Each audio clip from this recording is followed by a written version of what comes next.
ೀರಿಷಿತಾರಂ ಪರಮಸುಖನಿಧಿಂ ಸರ್ವದೋಷವ್ಯಪೇತಂ ಸರ್ವಾಂತಸ್ಥಂ ಸುಪೂರ್ಣಂ ಪ್ರಕೃತಿಪತಿಮಜಂ ಸರ್ವಬಾಹ್ಯಂ ಸುನಿತ್ಯಂ ಸರ್ವಜ್ಞಂ ಸರ್ವಶಕ್ತಿಂ ಸುರಮುನಿಮನುಜಾದ್ಯೈಃ ಸದಾ ಸೇವ್ಯಮಾನಂ ವಿಷ್ಣುಂ ವಂದೇ ಸದಾಹಂ ಸಕಲಜಗದನಾದ್ಯಂತ ಮಾನಂದದಂ ತಂ. ಶ್ರೀ ಗುರುಭ್ಯೋ ನಮಃ. ಆಚಾರ್ಯರು ಬ್ರಹ್ಮಾಂಡ ಪುರಾಣದ ವಚನಗಳನ್ನು ಉದಾಹರಿಸುತ್ತಾ ಇದೇನು ಗಾರ್ಗಿ ಬ್ರಾಹ್ಮಣ ಇದೆ, ಈ ಗಾರ್ಗಿ ಬ್ರಾಹ್ಮಣದ ವ್ಯಾಖ್ಯಾನವನ್ನು ತೋರಿಸಿಕೊಡ್ತಾ ಇದ್ದಾರೆ. ಅಂದರೆ ಆಯಾ ಪದಗಳಿಗೆ ಅರ್ಥ ಏನು ಮಾಡಬೇಕು ಅಂತ ನಿನ್ನೆ ಹೇಳುವಾಗ ಇಂದ್ರದೇವರಿಗೆ ನಕ್ಷತ್ರವೆಂಬ ಹೆಸರು ಬರ್ತದೆ ಅಂತ ಹೇಳಿದರು. ಅದಾದ ಮೇಲೆ ಆ ನಕ್ಷತ್ರಗಳೆಲ್ಲ ಎಲ್ಲಿ ಉಳ್ಕೊಂಡಾವ ಅಂತ ಕೇಳಿದ್ರೆ ಮತ್ತು ದೇವಲೋಕಗಳಲ್ಲಿ ನಕ್ಷತ್ರ ಲೋಕಗಳು ಆಶ್ರಯ ಪಡೆದಿವೆ ಅಂತ ಹೇಳಿದರು. ನಕ್ಷತ್ರ ತೆಳಗಿರುವುದು, ದೇವ ಮೇಲಿರುವುದು. ಹಾಗಾದರೆ ನಕ್ಷತ್ರ ಲೋಕಗಳು ದೇವಲೋಕದಲ್ಲಿ ಆಶ್ರಯ ಪಡೆದುಕೊಂಡಿವೆ ಅಂತ ಬೃಹದಾರಣ್ಯಕದಲ್ಲಿ ಬಂದರೆ ಏನು ಅರ್ಥೈಸಬೇಕು? ನಕ್ಷತ್ರ ಲೋಕ ಅನ್ನುವ ಶಬ್ದಕ್ಕೆ ಶ್ರೀಮದಾಚಾರ್ಯ ಪ್ರಕಾರ ಬ್ರಹ್ಮಾಂಡ ಪುರಾಣದ ಮಾತಿನಂತೆ ಇಂದ್ರದೇವರ ಮುಕ್ತರಾದಾಗಿರುವ ಸುಖವು, ಇಂದ್ರರ ಮುಕ್ತ ಸುಖವು ದೇವಲೋಕವನ್ನು ಆಶ್ರಯಿಸಿಕೊಂಡಿದೆ. ಅಂದರೆ ದೇವ ಶಬ್ದದಿಂದ ರುದ್ರದೇವರನ್ನು ತೆಗೆದುಕೊಳ್ಳಬೇಕು. ಆ ರುದ್ರದೇವರ ಸುಖದ ಅಧೀನವಾಗಿದೆ. ರುದ್ರದೇವರ ಸ್ವರೂಪ ಸುಖ, ಆ ರುದ್ರದೇವರ ಸ್ವರೂಪ ಸುಖದ ಅಧೀನವಾಗಿದ್ದು ಇಂದ್ರದೇವರ ಸ್ವರೂಪ ಸುಖ ಅಂತ ವ್ಯಾಖ್ಯಾನವನ್ನು ಮಾಡಬೇಕು. ಹೌದು, ಈ ತಾರತಮ್ಯವನ್ನು ನೀವು ಹೇಳ್ತಿರುವಾಗ ನಕ್ಷತ್ರ ಶಬ್ದದಿಂದ ಇಂದ್ರದೇವರು ಯಾಕೆ ಅನ್ನೋದಕ್ಕೆ ನಿನ್ನೆ ವಿವರಣೆ ಕೊಟ್ಟೆವು, ಬರ್ಕೊಂಡು ಆಯಿತು. ದೇವ ಶಬ್ದಕ್ಕೆ ಅದು ಹೇಗೆ ಇದು ರುದ್ರದೇವರು ಅಂತ ಅರ್ಥ ಬರಬೇಕು ಅಂತ ಪ್ರಶ್ನೆ ಮೊದಲನೆಯದ್ದು. ಅದಕ್ಕೆ ಆ ಬ್ರಹ್ಮಾಂಡ ಪುರಾಣ ವಾಕ್ಯ ಹೇಳ್ತದೆ, ದೇವೇತಿ ಲಿಂಗನಾಮ ಸ್ಯಾತ್ ಲಿಂಗಾತ್ಮ ರುದ್ರ ಉಚ್ಯತೆ. ಲಿಂಗಕ್ಕೆ ದೇವ ಅಂತ ಹೆಸರಿದೆ. ಬಹಳ ಚಂದ ಆಯ್ತು. ಈಗ ಲಿಂಗ ಶಬ್ದಕ್ಕೆ ಅರ್ಥ ದೇವ ಶಬ್ದಕ್ಕೆ ಏನರ್ಥ ಅಂತಂದ್ರೆ ಲಿಂಗ ಅಂತ ಅರ್ಥ. ಯಾಕೆ? ಪರ್ಯಾಯ ಪದಗಳು, ಸಮಾನಾರ್ಥಕ ಪದಗಳು. ಲಿಂಗ ದೇವ ಅನ್ನುವ ಎರಡೂ ಪದಗಳು ಕೂಡ ಸಮಾನವಾದ ಅರ್ಥವನ್ನು ಕೊಡ್ತದೆ. ಹಾಗಾದರೆ ನಕ್ಷತ್ರ ಲೋಕವು ದೇವಲೋಕವನ್ನು ಆಶ್ರಯಿಸಿಕೊಂಡಿದೆ ಅಂತನ್ನುವ ಪದಕ್ಕೆ ಏನರ್ಥ ಮಾಡಬೇಕು? ಇಂದ್ರದೇವರು ರುದ್ರದೇವರನ್ನು ಆಶ್ರಯಿಸಿಕೊಂಡಿದ್ದಾರೆ ಅಂತ ಅರ್ಥ ಮಾಡಬೇಕು. ಲಿಂಗಾತ್ಮ ರುದ್ರ ಉಚ್ಯತೆ. ಸರಿ ಹೋಯ್ತಾ? ಶಬ್ದಾರ್ಥ ತಿಳಿಸಿರೋ ಮೊದಲು ಆ ವಾಕ್ಯ ಸರಿ ನೋಡ್ಕೊಳ್ರಿ. ದೇವ ಇತಿ ಲಿಂಗನಾಮ ಸ್ಯಾತ್. ದೇವ ಎಂದು ಲಿಂಗಕ್ಕೆ ಹೆಸರು. ಸರಿ, ಲಿಂಗಕ್ಕೆ ಹೆಸರಿದ್ರೆ ಏನು ಮುಂದೆ ಅಂದ್ರೆ ಲಿಂಗಾತ್ಮ, ಲಿಂಗ ಸ್ವರೂಪರಾದವರು ಯಾರು? ರುದ್ರ ಉಚ್ಯತೆ. ರುದ್ರದೇವರು ತಾನೇ ಹೇಳಲ್ಪಡುವರು. ಇಲ್ಲಿ ಆತ್ಮ ಅನ್ನೋ ಶಬ್ದಕ್ಕೆ ರೂಪ, ಲಿಂಗ ರೂಪದವರು, ಲಿಂಗ ಸ್ವರೂಪದವರು ಯಾರು? ರುದ್ರದೇವರು. ಯಾಕೆ ಅಂದರೆ ಲೋಕದಲ್ಲಿ ಶಿವನಿಗೆ ಮಾತ್ರ ಲಿಂಗ ಪೂಜೆ ಇರುವುದು, ಇನ್ಯಾವ ದೇವತೆಗಳಿಗೂ ಲಿಂಗ ಪೂಜೆ ಇಲ್ಲ. ಉಳಿದವರ ಪೂಜೆಗಳೆಲ್ಲವೂ ಕೂಡ ಮನುಷ್ಯಾಕಾರದ ದೇಹದಿಂದಲೇ ಉಂಟು. ಅಂದಮೇಲೆ ಲಿಂಗಾತ್ಮ, ಲಿಂಗ ಸ್ವರೂಪದಾದ ರುದ್ರದೇವರನ್ನೇ ಹೇಳಬೇಕು. ಇಂದ್ರಾಶ್ರಯ ಶಿವಸ್ಯಾಪಿ ಸುಖಾನಾಂ ಮುಕ್ತಿಗಾಮಿನಾಂ ಶಿವೋ ಹಿ ಈಶ್ವರನಾಮ ಸ್ಯಾತ್. ಇಂದ್ರಾಶ್ರಯ ಏನ್ರಿ? ಇಂದ್ರದೇವರಿಗೆ ಆಶ್ರಯ ಕೊಟ್ಟವರು ಯಾರು? ಶಿವ ರುದ್ರದೇವರು. ಯಾರಿಗೆ? ಮುಕ್ತಿಗಾನಾಂ ಸುಖಾನಾಮಪಿ ಶಿವ ಇಂದ್ರಸ್ಯ ಆಶ್ರಯ. ಮುಕ್ತರಾದಾಗ ಇಂದ್ರದೇವರಿಗೆ ಸುಖಕ್ಕೆ ಆಶ್ರಯ ಕೊಟ್ಟವರು ಅವರು ಅಂತ ತಿಳ್ಕೊಳ್ರಿ. ಒಂದು ಸಣ್ಣ ಪ್ರಶ್ನೆ ಬರ್ತದೆ ಇಲ್ಲಿಗ. ಏನು ಪ್ರಶ್ನೆ ಬರ್ತದೆ? ಈಗ ಬರ್ಸೋ ಕಾಲಕ್ಕೆ ನಾವು ತಾರತಮ್ಯದಲ್ಲಿ ಅಥವಾ ತಿಳ್ಕೊಳ್ಳೋ ಕಾಲಕ್ಕೆ ತಾರತಮ್ಯದಲ್ಲಿ ಹೆಂಗೆ ತಿಳ್ಕೊಂಡಿದ್ವಿ? ಇಂದ್ರದೇವರು ಶೇಷದೇವರನ್ನು ಆಶ್ರಯಿಸಿಕೊಂಡಿದ್ದಾರೆ ಅಂತ ಒಂದು ಶಬ್ದ ಹೇಳಿತ್ತು ಅವಾಗ ಬರ್ಕೊಳ್ಳೋ ಕಾಲಕ್ಕೆ ಅಥವಾ ತಿಳ್ಕೊಳ್ಳೋ ಕಾಲಕ್ಕೆ. ಈಗ ಇಂದ್ರದೇವರು ರುದ್ರದೇವರನ್ನು ಆಶ್ರಯಿಸಿಕೊಂಡಿದ್ದಾರೆ ಅಂತ ಹೇಳಿಗತ್ತೀರಿ. ಮತ್ತು ಇದನ್ನು ಹೆಂಗೆ ಅರ್ಥ ಮಾಡಿಕೊಳ್ಬೇಕು ಅಂತ ಪ್ರಶ್ನೆ. ಸರಿನಾ? ಒಂದೊಂದಾಗಿ ಬಿಡಿಸ್ತಾ ಹೋಗೋಣಂತ. ಇಂದ್ರದೇವರು ಮುಕ್ತರಾದ ಮೇಲೆ ಯಾರ ಅಧೀನರಾಗಿರುತ್ತಾರೆ? ತಾರತಮ್ಯದ ಪ್ರಕಾರ ಶೇಷದೇವರ ಅಧೀನರಾಗಿರುತ್ತಾರೆ. ಇಷ್ಟು ವಿಷಯ ಸರಿನಾ? ಶೇಷದೇವರ ಅಧೀನರಾಗಿರುತ್ತಾರೆ ಅಂತ ಹೇಳಬೇಕಾದ ಬೃಹದಾರಣ್ಯಕ ಉಪನಿಷತ್ತು ಅದು ಯಾಕೆ ಶಿವನ ಅಧೀನರಾಗಿರುತ್ತಾರೆ ಅಂತ ಹೇಳಿದ್ದು? ಎಲ್ಲಿ ಹೇಳಿದೆ ಶಿವನ ಅಧೀನರಾಗಿದ್ದಾರೆ ಅಂತಂದ್ರೆ, ನಕ್ಷತ್ರ ಲೋಕವು ದೇವಲೋಕದ ಅಧೀನವಾಗಿದೆ. ಬಾಯಲ್ಲಿ ಹೇಳ್ಕೋತಿರ್ರಿ, ದೊಡ್ಡ ಪ್ರಮೇಯ, ಬಹಳ ಸೂಕ್ಷ್ಮ ಪ್ರಮೇಯ. ಉಪನಿಷತ್ತಿನ ಭಾಷಾ ನಮಗೆ ತಿಳಿಯಂಗಿಲ್ಲ, ಅದರ ಸ್ಟೈಲ್ ನಮಗೆ ಗೊತ್ತಾಗಂಗಿಲ್ಲ. ಅದು ಟೀಕಾಕೃತ್ಪಾದರಿಗೆ ಮಾತ್ರ, ಶ್ರೀಮದಾಚಾರ್ಯರಿಗೆ ಮಾತ್ರ ತಿಳಿಯುವಂತಹದ್ದು. ಇನ್ಯಾವ ಯಾವ ದಾರ್ಶನಿಕಾಚಾರ್ಯರಿಗೂ ಗೊತ್ತಾಗೋದಿಲ್ಲ, ಸಂದೇಹವೇ ಇಲ್ಲ. ಹೇಳ್ತೀನಿ ಕೇಳಿಸ್ಕೊಳ್ರಿ, ಚಂದದ. ಏನು ಬಂದದ? ಬೃಹದಾರಣ್ಯಕದ ಗಾರ್ಗಿ ಬ್ರಾಹ್ಮಣದಲ್ಲಿ ಬಂದದ್ದು ನಕ್ಷತ್ರ ಲೋಕ ಅಂದರೆ ಇಂದ್ರದೇವರ ಮುಕ್ತರಾದಾಗಿರುವ ಸುಖ, ಸ್ವರೂಪ ಸುಖವು ಯಾರ ಅಧೀನ ಆಗ್ಯದ? ಶಿವನ ಅಧೀನವಾಗಿದೆ, ಶಿವನ ಮುಕ್ತ ಸ್ವರೂಪದ ಅಧೀನವಾಗಿದೆ ಅಂತದ. ಇರಲಿ, ಆ ಸ್ವರೂಪ ಸುಖ ಎಂಬುದನ್ನು ಆಮೇಲೆ ವಿಚಾರ ಮಾಡೋಣಂತ, ಸರಳ ಇಷ್ಟ ತಿಳ್ಕೋಣಂತ. ಇಂದ್ರದೇವರು ರುದ್ರದೇವರ ಅಧೀನರಾಗಿದ್ದಾರೆ ಮುಕ್ತಿಯಲ್ಲಿ ಅಂತ. ಆಗ ಪ್ರಶ್ನೆ ಏನು ಬರ್ತದೆ ಅಂದರೆ, ರುದ್ರದೇವರು ಮುಕ್ತರಾಗ್ತಾರಾ ಅಂತ ಮೊದಲನೇ ಪ್ರಶ್ನೆ ನಮ್ಮದು. ರುದ್ರದೇವರು ಮುಕ್ತರಾಗ್ತಾರಾ ಅಂತ. ಏನ್ರಿ ಆಚಾರ್ಯ, ಎಲ್ಲರಿಗೂ ಮೋಕ್ಷ ಹೇಳೋ ಮಧ್ವ ಸಿದ್ಧಾಂತದಲ್ಲಿ ರುದ್ರದೇವರು ಮುಕ್ತರಾಗ್ತಾರೆ ಅಂತ ಪ್ರಶ್ನೆ ಕೇಳ್ತಿರಲ್ಲ, ಯಾಕೆ? ಬ್ರಹ್ಮಸೂತ್ರವು ಅನಿಯಮ ಸರ್ವೇಶಾಮ್ ಅನ್ನುವಂಥ ಒಂದು ಮಾತನ್ನು ತಂದಿದೆ. ಏನಂಗಂದ್ರೆ ಅನಿಯಮ ಸರ್ವೇಶಾಮ್ ಅನ್ನುವ ಬ್ರಹ್ಮಸೂತ್ರದ ಅರ್ಥ ಏನು?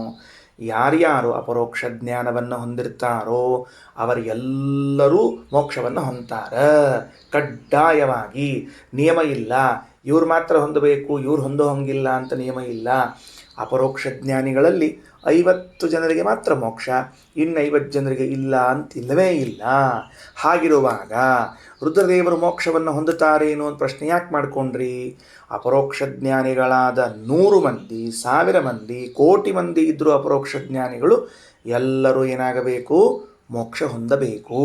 ಅವರಲ್ಲಿ ನಿಯಮ ಇಲ್ಲ, 20 ಮಂದಿ ಮಾತ್ರ ಮೋಕ್ಷಕ್ಕೆ ಹೋಗ್ತಾರ್ರಿ, ಇನ್ನು 80 ಮಂದಿ ಇಲ್ಲೇ ಕೂತಿರ್ತಾರೆ, ಹಂಗಿಲ್ಲ.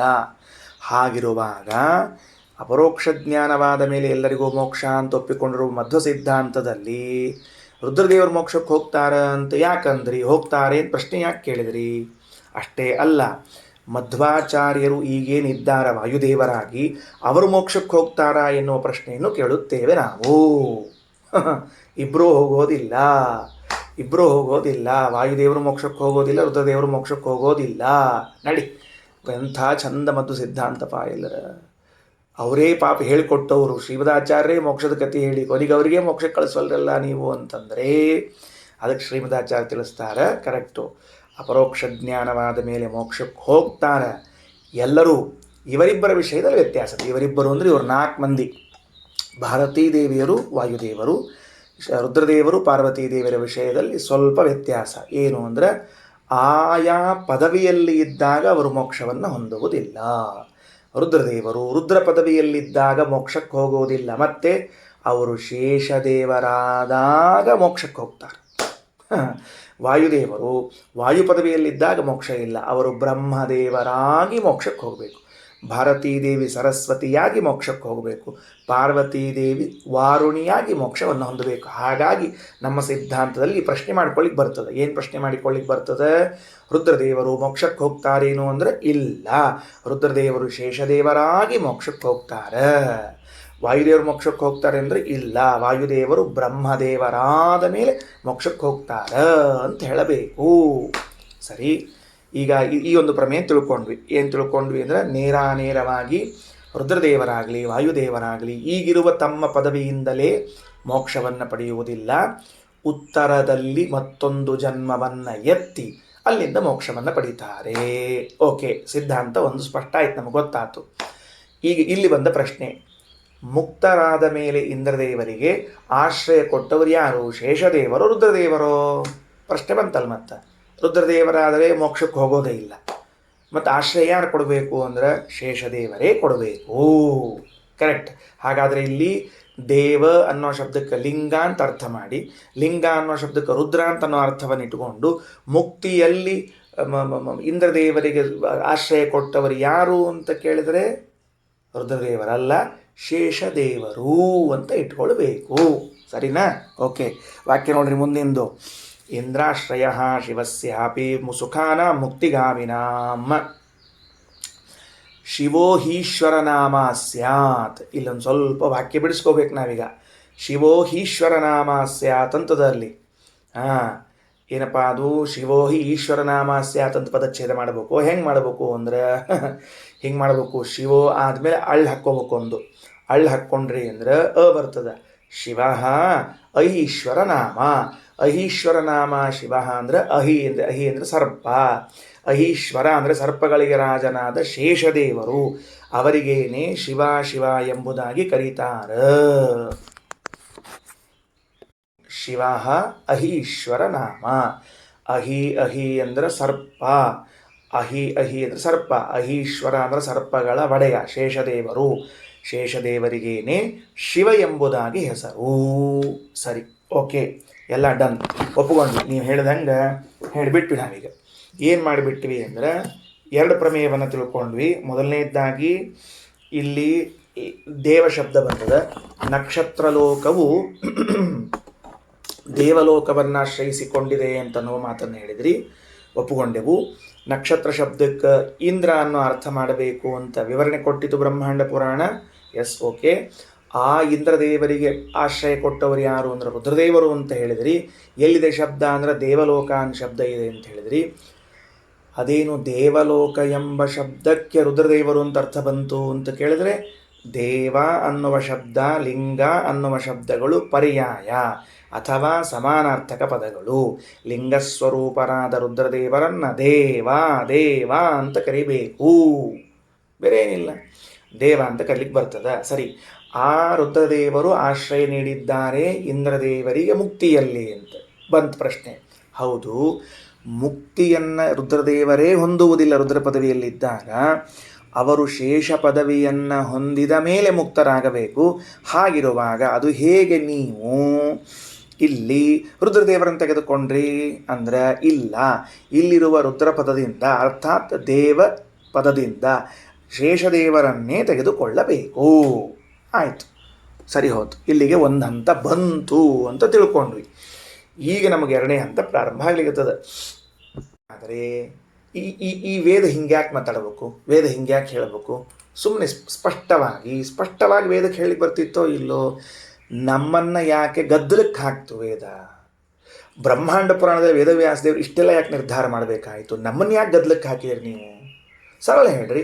ಮುಕ್ತರಾದಾಗ ಇಂದ್ರದೇವರಿಗೆ ಶೇಷದೇವರ ಆಶ್ರಯ ಕೊಡ್ತಾರೆ. ಮುಗ್ದೇ ಹೊತ್ತಲ್ಲ ಚಾಪ್ಟರು. ಅಷ್ಟು ಸರಳ ಇದ್ದರೆ ವೇದವಾಕ್ಯ ನಿನಗೆ ಅರ್ಥ ಆಗಬೇಕಾಗಿತ್ತಲ್ಲ. ಶ್ರೀಮದಾಚಾರ್ಯ ಯಾಕೆ ಅರ್ಥ ಬರಲಿಕ್ಕೆ ಬರಬೇಕಾಗಿತ್ತು ವೇದಗಳಿಗೆ? ವೇದವ್ಯಾಸದೇವರು ಯಾಕೆ ಬರೀಬೇಕಾಗಿತ್ತು ಅಂತಂದರೆ, ಅನುವ್ಯಾಖ್ಯಾನದಲ್ಲಿ 4ನೇ ಅಧ್ಯಾಯದ 2ನೇ ಪಾದದ 131, 132ನೇ ಶ್ಲೋಕದಲ್ಲಿ, 4ನೇ ಅಧ್ಯಾಯದ 2ನೇ ಪಾದದ 131, 132ನೇ ಶ್ಲೋಕ, ತಾನಿ ಪರಾಧಿಕರಣ ಅಂತ ಹೆಸರದಕ್ಕೆ. ಏನು ಹೆಸರು? ತಾನಿ ಪರಾಧಿಕರಣ. ಸೂತ್ರ ಹೆಂಗದ? ತಾನಿ ಪರೇ ತಥಾ ಹ್ಯಾಹ ಅಂತ ಸೂತ್ರದ ಬರೆದಿಟ್ಕೊಳ್ರಿ. ತಾನಿ ಪರೇ ತಥಾ ಹ್ಯಾಹ ಎಂಬ ಸೂತ್ರ ಅದು. ಈ ಸೂತ್ರದಲ್ಲಿ ಅನುವ್ಯಾಖ್ಯಾನದಲ್ಲಿ ಆಚಾರ್ಯರು ಹೇಳುವಾಗ 131ನೇ ಶ್ಲೋಕ ಅಂಥೇಳಿ ಶ್ಲೋಕ ಸಂಖ್ಯೆ ಕೆಲವೊಂದು ಪುಸ್ತಕದಾಗ ವ್ಯತ್ಯಾಸ ಇದ್ದರೂ ಉಮಾಗಿರೀಶಾವಿತಿ ಅಂತ ಪಾಠ ಪ್ರಾರಂಭ ಆಗ್ತದೆ. ಬರೆದಿಟ್ಕೊಳ್ರಿ. ಏನು ಶ್ಲೋಕ ಪ್ರಾರಂಭ ಆಗ್ತದೆ? ಉಮಾಗಿರೀಶಾವಿತಿ ಅಂತ ಶ್ಲೋಕ ಪ್ರಾರಂಭ ಆಗ್ತದೆ. ಆ ಅನುವ್ಯಾಖ್ಯಾನದಲ್ಲಿ ಶ್ರೀಮದಾಚಾರ್ಯರು, ನಾನು ಅನುವ್ಯಾಖ್ಯಾನದ ಪಂಕ್ತಿಗಳನ್ನು ಓದುತ್ತಿದ್ದೇನೆ, ಅದರ ಅರ್ಥ ನೀವು ಪುಸ್ತಕ ನೋಡಬಾರದು ಅಂತ ಅರ್ಥ. ಉಮಾಗಿರೀಶಾ ವಿಪಿ ಭಾರತೀರಾವಿತಿ ಸ್ಮ ವಾಗ್ವೇದಗತ ಬ್ರವೀತಿ ಅಹೀಂದ್ರ ಪತ್ನಿಂ ಮಹಿಪಂ ವಿರಿಂಚ ಪತ್ನಿಂ ವಿರಿಂಚಂಚ ವಿಮುಕ್ತಿ ಕಾಲೇ. ವೇದವು ಎಲ್ಲಾದರೂ ಮೋಕ್ಷಕ್ಕೆ ಹೋಗುವ ಪ್ರಸಂಗ ಅಥವಾ ಮುಕ್ತಿಯಲ್ಲಿ ಆಶ್ರಯವನ್ನು ಪಡೆಯುವ ಪ್ರಸಂಗವಿದ್ದರೆ, ಈ ಮೋಕ್ಷ ಸಂಬಂಧಿಯಾದ ಶಬ್ದಗಳನ್ನು ಹೇಳುತ್ತಿರುವಾಗ ಮುಂದಿನ ಪದವಿಯಲ್ಲಿ ಇದ್ದವರನ್ನು ಹಿಂದಿನ ಪದವಿಯಲ್ಲಿ ಇದ್ದವರ ಶಬ್ದದಿಂದಲೇ ಕರೆಯುತ್ತವೆ. ಫಸ್ಟ್ ನಿರ್ಧಾರ ಏನಾಯ್ತು? ಈಗ ಈಗ ಇಲ್ಲಿ ವೇದದಲ್ಲಿ ಹೇಳಿದ ದೇವ ಶಬ್ದಕ್ಕೆ ಶಿವ ಅಂತನ್ನೋ ಅರ್ಥ ಉಂಟು. ಯಾರನ್ನು ಕರೀಲಿಕ್ಕತ್ತದ ಶಿವ ಎನ್ನೋ ಶಬ್ದದಿಂದ ವೇದವು ಅಂದರೆ ಶೇಷದೇವರನ್ನೇ ಕರೆಯುತ್ತಿದೆ ಹೊರತಾಗಿ ರುದ್ರದೇವರನ್ನು ಕರೆಯುತ್ತಿಲ್ಲ. ಫಾರ್ ಎಕ್ಸಾಂಪಲ್, ಎಲ್ಲಾದರೂ ವಾಯುದೇವರು ಮೋಕ್ಷಕ್ಕೆ ಹೋಗುತ್ತಾರೆ ಅಥವಾ ಕೆಳಗಿನವರು ಮೋಕ್ಷವನ್ನು ಹೊಂದುವಾಗ ವಾಯುದೇವರಲ್ಲಿ ಲಯಗೊಳ್ಳುತ್ತಾರೆ ಅಂತ ಬಂದುಬಿಟ್ರೆ, ಈಗ ಗಿರಂಚ ವಾಯುಂ ನೋಡ್ರಿ, ಕೆಳಗಿರುವಂಥ ದೇವತೆಗಳು, ಉದಾಹರಣೆಗೆ ಶೇಷದೇವರು ವಾಯುದೇವರಲ್ಲಿ ಪ್ರವೇಶ ಮಾಡಿ ಮೋಕ್ಷವನ್ನು ಹೊಂದುತ್ತಾರೆ ಅಂತ ವಾಕ್ಯ ಇತ್ತು ಅಂತ ಇಟ್ಕೊಳ್ಳೋಣ. ಏನಿಟ್ಕೊಳ್ಳೋಣ ವಾಕ್ಯವನ್ನು? ಶೇಷದೇವರು ವಾಯುದೇವರಲ್ಲಿ ಸರಸ್ವತೀ ದೇವಿಯಲ್ಲಿ, ಆಮೇಲೆ ವಾಯುದೇವರಲ್ಲಿ ಅಂತ ಇಟ್ಕೊಂಡು ಸುಮ್ಮನೆ ತಿಳಿಸ್ಲಿಕ್ಕೆ ಹೇಳಿರ್ತೀನಿ. ಶೇಷದೇವರು ವಾಯುದೇವರಲ್ಲಿ ಪ್ರವೇಶ ಮಾಡಿ ಮೋಕ್ಷವನ್ನು ಹೊಂದುತ್ತಾರೆ ಅಂತ ಇಟ್ಟುಕೊಂಡ್ರೆ ಅಲ್ಲಿ ವಾಯು ಶಬ್ದದಿಂದ ಯಾರನ್ನು ತಗೊಳ್ಬೇಕು? ಬ್ರಹ್ಮದೇವರನ್ನು ತೆಗೆದುಕೊಳ್ಳಬೇಕೇ ಹೊರತಾಗಿ ವಾಯುದೇವರನ್ನು ತೆಗೆದುಕೊಳ್ಳಬಾರದು. ಹಿಂಗ್ಯಾಕೆ ವೇದ ಹೇಳಿತು ಅಂತಂದ್ರೆ, ಟೀಕಾಕೃತ್ಪಾದರು ಒಂದು ಚಾಷ್ಟಿ ಮಾಡ್ಯಾರ, ಭಾಳ ಚಂದ ಒಂದು ಜೋಕ್ ಮಾಡ್ಯಾರ ಶ್ರೀಮನ್ ನ್ಯಾಯದಾದ. ಏನು ಚಂದದ ಅಂತಂದ್ರೆ, ನೋಡ್ರಪ್ಪ ಏನಾಗ್ತದೆ ಅಂದರೆ, ಭಾಳ ನಮ್ಗೆ ಆತ್ಮೀಯ ವ್ಯಕ್ತಿ ಇದ್ದ ಅಂತ ಇಟ್ಕೊಳ್ರಿ. ನನ್ನ ಗೆಳೆಯ ಇದ್ದಬ್ಬೋ, ನನ್ನ ಗೆಳೆಯ ಅವ ಭಾಳ ಚಂದ ಓದಿ ಎಲ್ಲ ಮಾಡಿ ಒಂದು ಸನ್ಯಾಸ ತೊಗೊಂಡ ಮೇಲೆ ಏನಾಯ್ತು ಅಂದರೆ, ಸನ್ಯಾಸಾಶ್ರಮ ಆದಮೇಲೆ ಅವನಿಗೊಂದು ಹೆಸರು ಬಂದಿರ್ತದೆ. ಏನು ಬಂದಿರ್ತದೆ? ಸನ್ಯಾಸಾಶ್ರಮ ಆದಮೇಲೆ ಒಂದು ಹೆಸರು ಇರ್ತದೆ. ಪೂರ್ವಾಶ್ರಮದೊಳಗೆ ಒಂದು ಹೆಸರು ಇರ್ತದೋ ಇಲ್ಲ? ಪೂರ್ವಾಶ್ರಮದೊಳಗೆ ಒಂದು ಹೆಸರು. ಅವನು ಸನ್ಯಾಸವನ್ನು ತೆಗೆದುಕೊಂಡ್ರೆ ಅವನಿಗೆ ಪೂರ್ವಾಶ್ರಮದ ಹೆಸರು ಒಂದು, ಸನ್ಯಾಸಾಶ್ರಮದ ಹೆಸರು ಒಂದಿರ್ತದೆ. ಆದರೆ ನನಗೆ ಎಷ್ಟು ಆತ್ಮೀಯ ಇರ್ತಾನಂದ್ರೆ, 40-50 ವರ್ಷಗಳಿಂದ 30-40 ವರ್ಷಗಳಿಂದ ಅದೇ ಹೆಸರು ಕರೆದು ಅಭ್ಯಾಸ ಇರ್ತದೆ. ನಾವು ಅವನು ಮಾತಾಡಿಸೋ ಕಾಲಕ್ಕೆ ಅಥವಾ ಅವನ ಬಗ್ಗೆ ಇನ್ನೊಬ್ಬರ ಕಡೆ ಹೇಳೋ ಕಾಲಕ್ಕೆ ಸನ್ಯಾಸ ತೆಗೆದುಕೊಂಡಾದ ಹೆಸರು ಹೇಳೋದಿಲ್ಲ, ಪೂರ್ವಾಶ್ರಮದ ಹೆಸರನ್ನೇ ಹೇಳ್ತೀವಿ. ಹೌದಿಲ್ಲ? ಹೇಳೋ ಕಾಲಕ್ಕೆ ಆಶ್ರಮದ ಹೆಸರನ್ನೇ ಹೇಳ್ತೀವಿ. ಅವನ ಗುಂಡಣ್ಣ ಅಂತ. ಗುಂಡಣ್ಣ ಯಾವ ಗುಂಡಣ್ಣ? ಸ್ವಾಮಿಗಳಾಗ್ಯಾರ ಈಗ ಅವರು, ಗುಂಡು ತೀರ್ಥರವರಿಗೆ ಆ್ಯಕ್ಚುಲಿ ಅಲ್ರಿ ಗುಂಡಾಗಿದ್ದಾರಂತ ಗುಂಡು ತೀರ್ಥರು ಅಂತ ಕರೆದು ಮೊದಲು ಗುಂಡಣ್ಣ ಅಂತ ಕರೆದಿದ್ದೀನಿ. ಅಂದರೆ ನಮಗೆ ಯಾವ ಹೆಸರಿನಿಂದ ಪರಿಚಯ ಅದಪ್ಪ ಅವ್ರ ಬಗ್ಗೆ ಅಂದರೆ ಪೂರ್ವಾಶ್ರಮದ ಹೆಸರಿನಿಂದ ಪರಿಚಯ ಇದೆ. ಹಾಗಾಗಿ ನಾವು ಈಗ ಅದರಲ್ಲಿಂದ ಕರಿತೀವಿ. ವಾಸ್ತವಿಕವಾಗಿ ಅವ್ರು ಎಲ್ಲಿದ್ದಾರೆ ಈಗ ಅಂದರೆ ಉತ್ತರಾಶ್ರಮದಲ್ಲಿದ್ದಾರೆ. ಹಂಗೆ ಇವತ್ತು ವಾಯು ಅಂತ ಕರೆಸಿಕೊಳ್ಳೋರಿದ್ದಾರಲ್ಲ ವೇದದಲ್ಲಿ, ಅವರು ಯಾರು ಅಂದರೆ ಬ್ರಹ್ಮದೇವರಿಗೆ ಪೂರ್ವಾಶ್ರಮದ ಹೆಸರು ವಾಯು, ಸನ್ಯಾಸಾಶ್ರಮ ನಂತರದಲ್ಲಿ ಬಂದ ಹೆಸರು ಬ್ರಹ್ಮ. ಅಂದರೆ ದೃಷ್ಟಾಂತತ್ವೇನ ಹೊಂದಿಸೀನಿ. ಸನ್ಯಾಸಿಗಳೇ ವಾಯುದೇವರಿಗೆ ಬ್ರಹ್ಮದೇವರಿಗೆ ಸನ್ಯಾಸ, ಗೃಹಸ್ಥ, ಬ್ರಹ್ಮಚರ್ಯ, ವಾನಪ್ರಸ್ಥ ಎಲ್ಲ ಏಕಕಾಲದಲ್ಲಿ ಮತ್ತೆ ಅದರ ವಿವಾದ ಇಲ್ಲ. ಹಾಗಾದರೆ ಟೀಕಾಕೃತ್ಪಾದರು ಎಷ್ಟು ಸೂಕ್ಷ್ಮವಾಗಿ ತಿಳಿಸಿದರು, ಶ್ರೀಮದಾಚಾರ್ಯ ಎಷ್ಟು ಸೂಕ್ಷ್ಮವಾಗಿ ತಿಳಿಸಿದರು ಅಂದರೆ, ಕೆಳಗಿನ ದೇವತೆಗಳು ಮೇಲಿನ ದೇವತೆಗಳಲ್ಲಿ ಪ್ರವೇಶ ಮಾಡಿ ಮೋಕ್ಷ ಹೊಂದುತ್ತಾರೆ ಎಂದ ಸಂದರ್ಭ ಇರಬಹುದು, ಮುಕ್ತಿಯಲ್ಲಿ ಯಾರು ಯಾರಿಗೆ ಆಶ್ರಯ ಕೊಟ್ಟಿದ್ದಾರೆ ಅಂತ ಹೇಳಿದ ಸಂದರ್ಭ ಇರಬಹುದು. ಇಲ್ಲಿ ಎಲ್ಲ ಕಾಲದಲ್ಲಿ ಅಕಸ್ಮಾತ್ತಾಗಿ ವೇದವು ಈ ರೀತಿಯಾಗಿ ಹೇಳಿದರೆ ಏನಂತ ಭಾವಿಸಬೇಕು ನೀವು? ಶೇಷದೇವರು ಭಾರತೀ ದೇವಿಯಲ್ಲಿ ಪ್ರವೇಶ ಮಾಡುತ್ತಾರೆ, ಭಾರತೀ ದೇವರು ವಾಯುದೇವರಲ್ಲಿ ಪ್ರವೇಶ ಮಾಡ್ತಾರೆ ಅಂತ ಇದ್ದರೆ ಅಲ್ಲಿ ಸರಸ್ವತಿ ಬ್ರಹ್ಮ ಅಂತ ತೆಗೆದುಕೊಳ್ಳಬೇಕು. ಯಾಕೆ ಅಂದರೆ ಅದು ಪೂರ್ವಾಶ್ರಮದ ಹೆಸರು.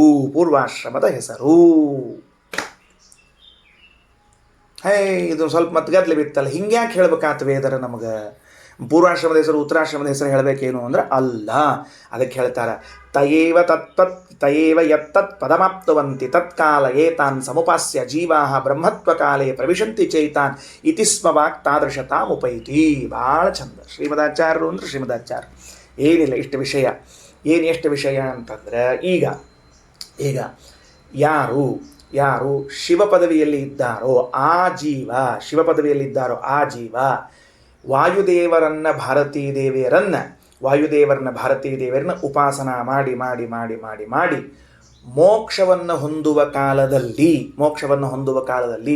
ಇವರು ಶೇಷದೇವರಾಗಿ ಅವರು ಬ್ರಹ್ಮ ಸರಸ್ವತಿಯರಾಗಿದ್ದಾಗ ಅವರಲ್ಲಿ ಪ್ರವೇಶ ಮಾಡಿ ಮೋಕ್ಷವನ್ನು ಹೊಂದುತ್ತಾರೆ. ಅರ್ಥ ಆಯ್ತಾ ವಿಷಯ ಏನಂತ ಹೇಳಿದ್ದು? ಈಗ ಇಂದ್ರದೇವರಿದ್ದಾರೆ, ಅವರು ಶೇಷದೇವರಲ್ಲಿ ಪ್ರವೇಶ ಮಾಡುತ್ತಾರೆ.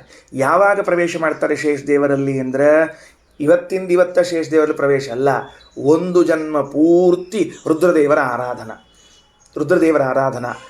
ಅವರು ರುದ್ರದೇವರಾಗಿದ್ದಾಗ ಸಾಧನೆಯನ್ನು ಮಾಡಿಕೊಂಡು ಇವರು ಇಂದ್ರ ಪದವಿಗೆ ಬಂದು ಅವರು ಶೇಷ ಪದವಿಗೆ ಬಂದಿರ್ತಾರೆ. ಕಲ್ಪನಾವಂತ ಹೇಳಿದ್ದೇನಂತ ಹೇಳಿ, ಎಕ್ಸ್ ಇದ್ದಾರೊಬ್ಬರು. ಈ ಎಕ್ಸ್ ಈಗೇನಿದ್ದಾರೆ ಅಂದರೆ ರುದ್ರದೇವರಿದ್ದಾರೆ. ಇಂದ್ರದೇವರು ಇನ್ನೂ ಇಂದ್ರ ಪದವಿಗೆ ಬಂದಿಲ್ಲ. ಇವರು ಉಪಾಸನೆ ಮಾಡಿದ ಮೇಲೆ ಇವರು ಶೇಷ ಆದಾಗ ಇವರು ಇಂದ್ರ ಆಗಿರ್ತಾರೆ. ಓಕೆನಾ? ಈ ಇಂದ್ರದೇವರಾದಾಗ ಈ ರುದ್ರದೇವರು ಶೇಷ ಆದ ಮೇಲೆ ಮೋಕ್ಷಕ್ಕೆ ಹೋಗ್ತಾರಲ್ಲ, ಆವಾಗ ಈ ಇಂದ್ರದೇವರು ಶೇಷದೇವರಲ್ಲಿ ಪ್ರವೇಶ ಮಾಡ್ತಾರೆ. ಈ ಅಂಶವನ್ನು ಹೇಳುವಾಗ ವೇದ ಏನು ಮಾಡ್ತು? ಇಂದ್ರನೂ ರುದ್ರದೇವರಲ್ಲಿ ಪ್ರವೇಶ ಮಾಡಿದ, ರುದ್ರನೂ ವಾಯುನಲ್ಲಿ ಪ್ರವೇಶ ಮಾಡಿದ ಅಂತ ಹೇಳಿದ. ಯಾಕೆ ಅಂದರೆ ಪುಕ್ಸಟ್ಟೆ ಮೋಕ್ಷಕ್ಕೆ ಹೋಗಿಲ್ಲ. ಆ ಪ್ರವೇಶಕ್ಕೆ ಬೇಕಾದ ತಪಸ್ಸನ್ನು ಹಿಂದಿನ ಜನ್ಮಗಳಲ್ಲಿ ಮಾಡಿಕೊಂಡು ಅವರು ಮುಂದಿನ ಜನ್ಮ ಬಂದಾಗ ಅವರಲ್ಲಿ ಪ್ರವೇಶ ಮಾಡಿ ಮೋಕ್ಷವನ್ನು ಹೊಂದುತ್ತಾರೆ ಎಂಬ ರಹಸ್ಯವನ್ನು ವೇದವು ತಿಳಿಸುತ್ತದೆ. ಏನು ಅದ್ಭುತವಾದ ಪ್ರಮೇಯ! ಅದ್ಭುತವಾದ ಪ್ರಮೇಯ. ಇವತ್ತು ರುದ್ರದೇವರು ವಾಯುದೇವರ ಉಪಾಸನೆ ಮಾಡಿ ಏನಂತ ಉಪಾಸನೆ ಮಾಡ್ತಾರೆ? ಸ್ವಾಮಿ, ನಾಳೆ ನೀವು ಬ್ರಹ್ಮದೇವರಾದಾಗ, ನಾನು ಶೇಷನಾದಾಗ, ನಿಮ್ಮ ಪತ್ನಿಯರಾದ ಗುರುಪತ್ನಿಯರಾದ ನಮಗೆ ಗುರುಪತ್ನಿಯರಾದ ಸರಸ್ವತಿ ದೇವಿಯರಲ್ಲಿ ನಾವು ಪ್ರವೇಶ ಮಾಡ್ತೀವಿ. ಅವರು ನಿಮ್ಮಲ್ಲಿ ಪ್ರವೇಶ ಮಾಡ್ತಾರೆ. ನೀವು ಬ್ರಹ್ಮದೇವರಾದಾಗ ನೀವು ನಮ್ಮನ್ನು ಲಕ್ಷ್ಮೀ ದ್ವಾರ ಭಗವಂತನಲ್ಲಿ ಕರ್ಕೊಂಡು ಹೋಗಿ ಪ್ರವೇಶ ಮಾಡಿಸ್ತೀರಿ ಎಂದು ಉಪಾಸನೆ ಮಾಡುವುದಕ್ಕಾಗಿ ಈ ಒಂದು ಜನ್ಮ ಎತ್ತಿರ್ತಾರೆ. ಇವತ್ತು ರುದ್ರದೇವರಿದ್ದಾರೆ, ನಾಳೆ ಶೇಷದೇವರಾಗ್ತಾರೆ. ಇವತ್ತು ವಾಯುದೇವರಿದ್ದಾರೆ, ನಾಳೆ ಬ್ರಹ್ಮದೇವರಾಗ್ತಾರೆ. ಆ ಕಾಲ ಇದೆಯಲ್ಲ, ಆ ಪಿರಿಯಡ್ ಇದೆಯಲ್ಲ, ಆಗ ರುದ್ರದೇವರು ವಾಯುದೇವರು ಉಪಾಸನೆ ಮಾಡಿ ಇವರು ಶೇಷ ಪದವಿಗೆ ಹೋಗ್ತಾರೆ, ಇವರು ಬ್ರಹ್ಮ ಪದವಿಗೆ ಹೋಗ್ತಾರೆ. ಆಗ ಬ್ರಹ್ಮದೇವರು ಮೋಕ್ಷಕ್ಕೆ ಹೋಗೋ ಕಾಲಕ್ಕೆ ಈ ಶೇಷದೇವರು ಅವರಲ್ಲಿ ಪ್ರವೇಶ ಮಾಡಿ ಮೋಕ್ಷಕ್ಕೆ ಹೋಗ್ತಾರೆ. ಈ ಅಂಶವನ್ನು ವೇದ ತಿಳಿಸುವುದಕ್ಕಾಗಿ ಈ ತರಹದ ಮಾತುಗಳನ್ನು ಹೇಳ್ತದೆ. ಉಪನಿಷತ್ತು ಅಷ್ಟು ಗಂಭೀರವಾಗಿದೆ, ಸರಳವಾಗಿದೆ ಅಂತ ತಿಳಿಬೇಡ್ರಿ. ಹಾಗಾಗಿ ನಕ್ಷತ್ರವೆನಿಸಿದ ಇಂದ್ರ ಮುಕ್ತಿಯಲ್ಲಿ ಶಿವನನ್ನು ಆಶ್ರಯಿಸಿಕೊಳ್ತಾನೆ ಅಂದರೆ ಅವರು ಶಿವ ಅವಸ್ಥೆಯಲ್ಲಿರುವಾಗ ಉಪಾಸನೆಯನ್ನು ಮಾಡಿ ತಮ್ಮೊಳಗೆ ಪ್ರವೇಶಕ್ಕೆ ಅವಕಾಶ ಪಡೆದುಕೊಂಡಿದ್ದಾರೆ, ಶೇಷದೇವರ ಪ್ರವೇಶಕ್ಕೆ ಅವಕಾಶ ಪಡೆದುಕೊಂಡಿದ್ದಾರೆ ಎಂಬ ಭಾವವನ್ನು ತಿಳಿಬೇಕು. ಇದಿಷ್ಟು ಬೃಹದಾರಣ್ಯಕ ಭಾಷ್ಯ, ಬೃಹದಾರಣ್ಯಕ ಅನುವ್ಯಾಖ್ಯಾನ ತಾನಿಪರಾಧಿಕರಣದಲ್ಲಿ ನಾವು ತಿಳಿದುಕೊಂಡಿದ್ದೇವೆ. ಇಂದ್ರ ಶಿವೋ ಹಿ ಈಶ್ವರನಾಮ ಸ್ಯಾತ್ ಅಂದರೆ ಶಿವ ಅಹೀಶ್ವರನಾಮ ಸ್ಯಾತ್ ತತ್ಪಾರಮ್ಯಾತ್ ಸರಸ್ವತಿ. ಅವರ ಮೇಲೆ ಇದ್ದದರಿಂದ ಅವರನ್ನೇನು ಕರೆದಾರ? ಯಾರನ್ನು ಕರೆದಾರಪ್ಪ ಅಂತಂದ್ರೆ ಸರಸ್ವತೀ ದೇವಿಯನ್ನ ಇಂದ್ರ ಎಂಬ ಶಬ್ದದಿಂದ ಕರೆದಿದ್ದಾರೆ. ನೋಡ್ರಿ, ಇಂದ್ರಲೋಕೇಶು ಕಸ್ಮಿನ್ನು ಖಲು ಇಂದ್ರಲೋಕಾಹ ಓತಾಶ್ಚ ಪ್ರೋತಾಶ್ಚ ಪ್ರಶ್ನೆ ಮಾಡ್ಯಾಳಕಿ ಗಾರ್ಗಿ. ಇಂದ್ರಲೋಕವು ಯಾರನ್ನು ಆಶ್ರಯಿಸಿಕೊಂಡಿದೆ ಅಂದರೆ ಇದು ದೇವಲೋಕವು ಯಾರನ್ನು ಆಶ್ರಯಿಸಿಕೊಂಡಿದೆ ಅಂತ ಪ್ರಶ್ನೆ ಮಾಡಿದ್ದಾಳ. ದೇವಲೋಕಾಹ ಓತಾಶ್ಚ ಪ್ರೋತಾಶ್ಚ ಅಂದರೆ ಇಂದ್ರಲೋಕೇಶು. ದೇವ ಶಬ್ದದಿಂದ ಶಿವ ಅಂದರೆ ಶೇಷದೇವರು. ಆ ಶೇಷದೇವರು ಮುಕ್ತಿಯಲ್ಲಿ ಯಾರನ್ನು ಆಶ್ರಯಿಸಿಕೊಂಡಿದ್ದಾರೆ ಅಂತಂದ್ರೆ ಅದಕ್ಕಂತಾರ ಶ್ರೀಮದಾಚಾರ್ಯರು ಬ್ರಹ್ಮಾಂಡ ಪುರಾಣ ಸರಸ್ವತಿಯನ್ನು ಆಶ್ರಯಿಸಿಕೊಂಡಿದ್ದಾರೆ. ಅಲ್ರಿ, ಇಲ್ಲೆಲ್ಲಿ ಸರಸ್ವತಿನ ಶಬ್ದ ಅದ? ದೇವಲೋಕ ಇಂದ್ರಲೋಕವನ್ನು ಆಶ್ರಯಿಸಿಕೊಂಡದಂತದ. ದೇವಲೋಕ ಶಬ್ದಕ್ಕೆ ಶೇಷದೇವರು ಅಂತ ಅರ್ಥ ಮಾಡಿದ್ರಿ, ಇಂದ್ರಲೋಕ ಶಬ್ದಕ್ಕೆ ಸರಸ್ವತಿ ಹೆಂಗೆ ತರ್ತೀರಿ ಅಂದ್ರೆ ತಗೋ, ತತ್ಪಾರಮ್ಯಾತ್ ಸರಸ್ವತಿ ಇಂದ್ರ ಇತ್ಯುಕ್ತ. ಏನಂಗಾದ್ರೆ ತತ್ಪಾರಮ್ಯಾತ್ ಏನು ಮುಕ್ತಿ ಶೇಷದೇವರಿಗಿಂತಲೂ ಕೂಡ ಸರಸ್ವತೀ ದೇವಿಯು ಐಶ್ವರ್ಯದಲ್ಲಿ ಭಾರೀ ಉತ್ತಮಳಾಗ್ಯಾಳ. ಇಂದ್ರ ಶಬ್ದ ಹೆಂಗದ ಗೊತ್ತೇನ್ರಿ? ಅದೊಂದು ಭಾಳ ಚಂದ ಶಬ್ದ. ಅದು ಯಾರ್ಯಾರು ಹೆಚ್ಚೆಚ್ಚು ಐಶ್ವರ್ಯ ಉಳ್ಳವರಾಗ್ತಾ ಹೋಗ್ತಾರಲ್ಲ ಅವರನ್ನೆಲ್ಲ ಇಂದ್ರ ಶಬ್ದದಿಂದ ಕರೀಲಿಕ್ಕೆ ಬರ್ತದೆ, ಏನೂ ತೊಂದರೆ ಇಲ್ಲ. ಈಗ ಇಂದ್ರದೇವರನ್ನು ರೂಢಿಯಲ್ಲಿ ಶಚೀಪತಿಯನ್ನು ಕರಿತಿರ್ತೇವೆ. ಯಾಕೆ ಶಚೀಪತಿಗಳನ್ನು ಇಂದ್ರ ಅಂತ ಕರೆಯೋದು ಅಂದರೆ ಅವರು ಸಂಪತ್ತುಳ್ಳವರು ಅಂತ. ಸಂಪತ್ತುಳ್ಳವರಾದ್ರಿಂದ ಅವರನ್ನು ಶಚೀಪತಿಗಳನ್ನು ಇಂದ್ರ ಅಂತ ಕರೆಯೋದಾದರೆ ಅದರ ಮೇಲಿನ ಕಕ್ಷೆಯಲ್ಲಿರುವಂಥ ರುದ್ರದೇವರು ಶೇಷದೇವರು ಇಂದ್ರ. ಯಾಕೆ? ಅವರಿಗಿಂತ ಹೆಚ್ಚು ಸಂಪತ್ತು. ಅವರಿಗಿಂತಲೂ ಹೆಚ್ಚಿನ ಸಂಪತ್ತು ಅಥವಾ ಚೇತನರ ರಾಶಿಯಲ್ಲೇ ಅತ್ಯಂತ ಹೆಚ್ಚಿನ ಸಂಪತ್ತಿದ್ದವರು ಯಾರು ಅಂದರೆ ಬ್ರಹ್ಮ ಸರಸ್ವತಿ. ಮುಗಿದು ಹೊತ್ತು. ಅವರಿಗಿಂತ ಚೇತನ ರಾಶಿಯಲ್ಲಿ ಇನ್ಯಾರೂ ಅಧಿಕ ಸಂಪತ್ತುಳ್ಳವರಿಲ್ಲ. ಎಲ್ಲದ 14 ಲೋಕಾಧಿಪತ್ಯ ರುದ್ರದೇವರಿಗೂ ಅಷ್ಟಿಲ್ಲ, ಶೇಷದೇವರಿಗೂ ಅಷ್ಟಿಲ್ಲ. ಸರಸ್ವತೀ ದೇವಿಗೆ 14 ಭುವನಾಧಿಪತ್ಯ ಉಂಟು. ಅಂದಮೇಲೆ ಅವಳನ್ನು ಇಂದ್ರ ಅಂತ ಕರೀಲಿಕ್ಕೆ ಯಾವ ಬಾಧಕವೂ ಇಲ್ಲ ಅಂತ ಶ್ರೀಮದಾಚಾರ್ಯರು ವೇದವ್ಯಾಸ ದೇವರ ವಾಕ್ಯವನ್ನು ಇಟ್ಟುಕೊಂಡು ಸಮರ್ಥನೆ ಮಾಡಿ ತೋರಿಸ್ತಾರೆ. ಮುಂದೆ ತತ್ಸುಖಾನಾಂ ಬ್ರಹ್ಮ ಅಧಿಪತಿ ಮುಕ್ತಿಗಾಮಿನಾಂ. ಆ ಸರಸ್ವತೀ ದೇವಿಯ ಸುಖಕ್ಕೂ ಬ್ರಹ್ಮದೇವರ ಸುಖವು ಆಶ್ರಯವಾಗಿದೆ ಮುಕ್ತಿಯಲ್ಲಿ. ತತ್ಸುಖಾನಾಂ ಪರಂ ಬ್ರಹ್ಮ, ಆ ಬ್ರಹ್ಮದೇವರ ಸುಖಗಳಿಗೆ ಆಶ್ರಯನಾದವನು ಪರಮಾತ್ಮ. ಮುಗೀತು, ತಾರತಮ್ಯ ತಿಳಿದು ಹೋಯಿತು. Okay, done. ಯಾವ ಶಬ್ದಗಳು ಕಠಿಣ ಇದ್ದವು ಅವನ್ನಷ್ಟ ಶ್ರೀಮದಾಚಾರ್ಯ ಭಾಳ ಚಂದ ತಿಳಿಸಿಕೊಟ್ಬಿಟ್ರು. ಉಳಿದದ್ದು ನಿಮಗೆ ತಾರತಮ್ಯ ಕಲ್ಪನಾ ಅದ. ಇಷ್ಟಂದು ಶ್ರೀಮದಾಚಾರ್ಯ ಏನಂದರು ಅಂದರೆ ಈ ಬ್ರಹ್ಮಾಂಡ ಪುರಾಣ ಏನಂತದ, ಏವಮೇವ ಚ ಸಂಸಾರೇ. ಬರ್ರಿ, ಈಗ ಇಷ್ಟೊತ್ತು ಹೆಂಗೆ ಮುಕ್ತಿಯೊಳಗೆ ನೀವು ತಿಳ್ಕೊಂಡಿದ್ದೀರಿ ಹಿಂಗೆ ಸಂಸಾರದಲ್ಲೂ ತಿಳ್ಕೊಳ್ರಿ. ಹಿಂಗೆ ಸಂಸಾರದಲ್ಲಿ ತಿಳ್ಕೊಳ್ರಿ. ಅಲ್ರಿ, ಉಪನಿಷತ್ತು ಹೇಳಿದೇನ ಅದನ್ನು? ಇಲ್ಲಲ್ಲ, ಉಪನಿಷತ್ನೊಳಗೆ ಮುಕ್ತರ ತಾರತಮ್ಯ ತಾನೇ ನೀವು ಮಾತಾಡ್ತಾ ಇರೋದು. ತಾರತಮ್ಯ ಮಾತಾಡುವಾಗ ಶ್ರೀಮದಾಚಾರ್ಯ ಅಥವಾ ಈ ಬ್ರಹ್ಮಾಂಡ ಪುರಾಣದ ವೇದವ್ಯಾಸ ದೇವರ ಮಾತು ಹಿಂಗೆ ಸಂಸಾರದಲ್ಲಿ ತಿಳ್ಕೊಳ್ರಿ ಅಂತ ಯಾಕನಬೇಕಾಯಿತು? ಯಾಕನಬೇಕಾಯಿತು ಅಂದರೆ ಕೆಲವು ದರ್ಶನಗಳಲ್ಲಿ ಅವರು ಏನು ಮಾಡಿದ್ದಾರೆ ಅಂದರೆ, ಕೆಲವು ದರ್ಶನಗಳಲ್ಲಿ ಅವರು ಏನು ಮಾಡ್ತಾರೆ ಅಂದರೆ, ಸಂಸಾರದಲ್ಲಿ ಮಾತ್ರ ತಾರತಮ್ಯ ಅದ, ಮುಕ್ತಿಯಲ್ಲಿ ಆನಂದದಲ್ಲಿ ತಾರತಮ್ಯವಿಲ್ಲ ಎಂಬುದಾಗಿ ತಮ್ಮ ತಮ್ಮ ಗ್ರಂಥಗಳಲ್ಲಿ ಹೇಳಿಕೊಂಡಿದ್ದಾರೆ. ರೀತಿಯಾಗಿ ವ್ಯಾಖ್ಯಾನವನ್ನು ಮಾಡುತ್ತಾರೆ. ಹೌದಾ? ಅಲ್ಲಿ ಪ್ರಶ್ನೆ ಬರ್ತದೆ. ಶ್ರೀಮದಾಚಾರ್ಯ ಅಂತಾರೆ, ಇಡೀ ಇಷ್ಟೆಲ್ಲ ಉಪನಿಷತ್ತು ಮುಕ್ತಿಯಲ್ಲಿರುವ ತಾರತಮ್ಯವನ್ನು ಹೇಳುತ್ತಿದೆ ಅಂತಂದ ಮೇಲೆ ಅವರು ಸಂಸಾರದಲ್ಲಿದ್ದಾಗಲೂ ತಾರತಮ್ಯ ಉಳ್ಳವರಾಗಿರಬೇಕು. ಹೌದಲ್ವಾ? ಅಲ್ರೇ ಆಚಾರ ಉಲ್ಟಾ ಹೇಳಿದ್ರಲ್ಲ. ಉಲ್ಟಾ ಏನು ಹೇಳಿದ್ವಿ? ಮುಕ್ತಿಯಲ್ಲಿ ತಾರತಮ್ಯ ಅದಾದ್ಮೇಲೆ ಸಂಸಾರದಲ್ಲೂ ತಾರತಮ್ಯ ಇರಬೇಕು ಅನ್ನೋದು ಉಲ್ಟಾ. ಏನು ಅಂದರೆ ಹಿಂಗೆ ಹೇಳ್ಬೇಕಲ್ರೇ ಆಚಾರ. ಹೆಂಗೆ ಹೇಳಬೇಕು? ಸಂಸಾರದಲ್ಲಿದ್ದಾಗಲೇ ತಾರತಮ್ಯದಿಂದ ಕೂಡಿದ್ದಾರೆ ಅಂದಮೇಲೆ ಮುಕ್ತರಾದಾಗಲೂ ತಾರತಮ್ಯದಿಂದ ಕೂಡಿರ್ತಾರೆ ಅಂತ ಹೇಳಬೇಕಲ್ಲ. ಅಂದ್ರೆ ಕೆಲವರು ಒಪ್ಪಿಲ್ಲದನ್ನು, ಅದಕ್ಕೆ ಉಲ್ಟಾ ಹೇಳಿವಿ ನಾವು. ಬಟಾಟೆ ಹೆಂಗೆ ತಿಳ್ಕೊಬೇಕು ಅದನ್ನು? ಹೆಂಗೆ ಹೇಳೀವಿ? ಮುಕ್ತರಾದ ಮೇಲೆ ಇಷ್ಟೆಲ್ಲ ತಾರತಮ್ಯ ಇದ್ದಾಗ ಸಂಸಾರದಲ್ಲಿ ಅದಂತ ಏನು ಹೇಳಬೇಕು? ಕೈಮುತ್ಯ ಸಿದ್ಧಾಂತ. ಅದರ ಅರ್ಥ, ಯಾರು ಸಂಸಾರದಲ್ಲಿ ಮಾತ್ರ ತಾರತಮ್ಯವನ್ನು ಒಪ್ಪಿ ಮುಕ್ತಿಯಲ್ಲಿ ತಾರತಮ್ಯ ಒಪ್ಪುವುದಿಲ್ಲವೋ ಅವರ ಸಿದ್ಧಾಂತ ಅಸಮಂಜಸ, ಅಸಮರ್ಪಕ ಅಂತ ತಿಳಿಸ್ಲಿಕ್ಕೆ ಈ ಮಾತು ಹೇಳ್ಯಾರ. ಸರಿ, ಮುಂದೆ ಹೋಗೋದ್ರಪ್ಪ. ಹಿಂಗೆ ಆಕಿ ಗಾರ್ಗಿ ಕೇಳಿದಂತ ಆತು, ಬ್ರಹ್ಮದೇವರ ಸುಖಕ್ಕೆ ಆಶ್ರಯ ಕೊಟ್ಟವರು ಮತ್ತು ಪರಮಾತ್ಮಗೆ ಸುಖಕ್ಕೆ ಆಶ್ರಯ ಕೊಟ್ಟವ್ರು ಯಾರಪ್ಪ ಅಂತ ಕೇಳ್ಬಿಟ್ಲಂತಕಿ. ಧಡಲ್ ಅಂತ ಹೇಳಿ. ನಮ್ಮಲ್ಲಿರ್ತಾರೆ ನೋಡ್ರಿ ಕೆಲವರು, ಯಾವಾಗ ಏನು ಕೇಳ್ಬೇಕು ಬಿಡಬೇಕು ಧಡಲ್ ಅಂತ ಕೇಳ್ಬಿಡೋದು. ಹಂಗೆ ಶಾಣ್ಯ ಮಂದಿ ನಮ್ಮ ಉತ್ತರ ಕರ್ನಾಟಕದ್ದು ಹಿಂಗೆ ಕೇಳ್ತಿರ್ತಾರೆ. ನ ಬ್ರಹ್ಮಣ ನ ಪರಬ್ರಹ್ಮಣ ಕಶ್ಚಿದಾಶ್ರಯ. ಮುಂದಿನ ವಾಕ್ಯ ಹೇಳಿಕತ್ತೀನಿ. ಅನ್ನಂಗೆ ಉಳಿತು. ಬಿಂಬತ್ವಾದುತ್ತರೋತ್ತರಂ. ಇದೊಂದು ಭಾಳ ಪ್ರಧಾನ ಇತ್ತು, ಇದೇ ಉಳ್ಕೊಂಡ್ಬಿಡ್ತು. ಈಗ ಹೇಳ್ಬೇಕೀಗ. ಹೌದು, ಇದು ಯಾವ ಸೂತ್ರದ ಅಡಿಯಲ್ಲಿ ತಂದಿದ್ದೀರಿ? ಇರಲಿ, ಅದು ಮುಂದೆ ಕೇಳೋಣಂತೆ. ನೆಕ್ಸ್ಟ್ ಪ್ರಶ್ನೆ ಏನು ಕೇಳಿದ್ದು? ಭಗವಂತನಿಗೆ ಯಾರು ಆಶ್ರಯ ಅಂತ ಕೇಳ್ತಾರೆ, ತಪ್ಪು ಹಂಗೆ ಕೇಳಬೇಡ ಅಂತ ಹೇಳಿದ್ದಾರೆ. ಮುಂದೆ ಹೋಗೋಣಂತೆ. ಈಗ ಏನು ಬಂತು? ಸಂಸಾರದಲ್ಲಾಗಲಿ ಮೋಕ್ಷದಲ್ಲಾಗಲಿ ತೆಳಗಿನವರ ವ್ಯಕ್ತಿಗಳ ಸುಖವು ಮೇಲಿನ ವ್ಯಕ್ತಿಗಳ ಸುಖದ ಅಧೀನವಾಗಿದೆ ಅಂತನ್ನುವ ಮಾತನ್ನು ಹೇಳ್ತಾ ಬಂದಿದೆ ಈ ಉಪನಿಷತ್ತು. ಇದಕ್ಕೆ ಕಾರಣ ಏನು? ಉದಾಹರಣೆಗೆ, ಇಂದ್ರದೇವರು ಮುಕ್ತರಾದಾಗ ಅವರ ಸ್ವರೂಪ ಸುಖವು ಶೇಷದೇವರ ಸ್ವರೂಪ ಸುಖದ ಅಧೀನವಾಗಿದೆ ಅಂತ ಹೇಳ್ತಿದ್ದೀರಿ. ಇದಕ್ಕೆ ಯುಕ್ತಿ ಏನು ಅಂದರೆ ಬಿಂಬತ್ವಾದುತ್ತರೋತ್ತರಂ ಎಂಬ ಯುಕ್ತಿ. ಬಿಂಬತ್ವಾದುತ್ತರೋತ್ತರಂ ಎಂಬ ಯುಕ್ತಿ ಅಂದ್ರೇನು? ಬಿಂಬ ಪ್ರತಿಬಿಂಬ ಸಂಬಂಧ. ಸರಳವಾಗಿ ತಿಳ್ಕೊಳ್ರಿ. ಇದು ಶ್ರೀಮದಾಚಾರ್ಯರ ಅದ್ಭುತವಾದ ಪ್ರಮೇಯ. ಯಾಕೆಂದರೆ ಉಳಿದವ್ರು ಬಿಂಬ ಪ್ರತಿಬಿಂಬ ಭಾವ ಒಪ್ಪೇ ಇಲ್ಲ. ಯಾಕೆ? ದೇವರೇ ನಾನು ಅಂತ ಹೇಳೋರು ಬಿಂಬ ಪ್ರತಿಬಿಂಬ ಹೆಂಗೆ ಒಪ್ಲಿಕ್ಕೆ ಬರ್ತದೆ? ಬರುವುದೇ ಇಲ್ಲ. ಇನ್ನು ಉಳಿದವರು ಒಪ್ಪಿದರೂ ಕೂಡ ಇಷ್ಟು ಸಮಂಜಸವಾಗಿ ಒಪ್ಪಿಲ್ಲ. ಶ್ರೀಮದಾಚಾರ್ಯ ಮಾತ್ರ ಹೇಳ್ತಾರೆ, ಬಿಂಬ ಪ್ರತಿಬಿಂಬ ಭಾವವನ್ನು ಗಟ್ಟಿಯಾಗಿ ತಿಳ್ಕೊಳ್ರಿ. ಯಾಕೆ? ಇದು ದೇವರಿಗೂ ನಮಗೂ ಮಾತ್ರ ಇದೆ ಅಂತಲ್ಲ, ಸೋತ್ತಮರಿಗೂ ನಮಗೂ ಇದೆ. ಹೊಸ ಪ್ರಮೇಯ. ಮತ್ತು ಭಗವಂತ ನಾವು ಹೆಂಗಿದ್ದೀವಿ? ಬಿಂಬ ಪ್ರತಿಬಿಂಬ ಭಾವ. ಭಗವಂತ ನಾವು ಹೌದು, ನಮ್ಮ ಮ್ಯಾಲಿದ್ದಾರಲ್ಲ ಯಾರವರು? ನಮ್ಮ ಗುರುಗಳು. ಅವರೇನಿದ್ದಾರೆ? ನಿನಗೆ ಬಿಂಬ, ಅವರು, ನೀನು ಪ್ರತಿಬಿಂಬ. ಹಾಗಾದರೆ ಸೋತ್ತಮರು ನಮಗೆ ಬಿಂಬರು, ನಾವು ಪ್ರತಿಬಿಂಬರು. ನಾನು ಇನ್ಯಾರಿಗಿಂತ ಉತ್ತಮನಾಗಿದ್ದೇನೆ, ಅವರಿಗೆ ಬಿಂಬನಾಗ್ತೇನೆ. ನನ್ನ ಕೆಳಗಿನವರು ನನಗೆ ಪ್ರತಿಬಿಂಬರಾಗ್ತಾರೆ.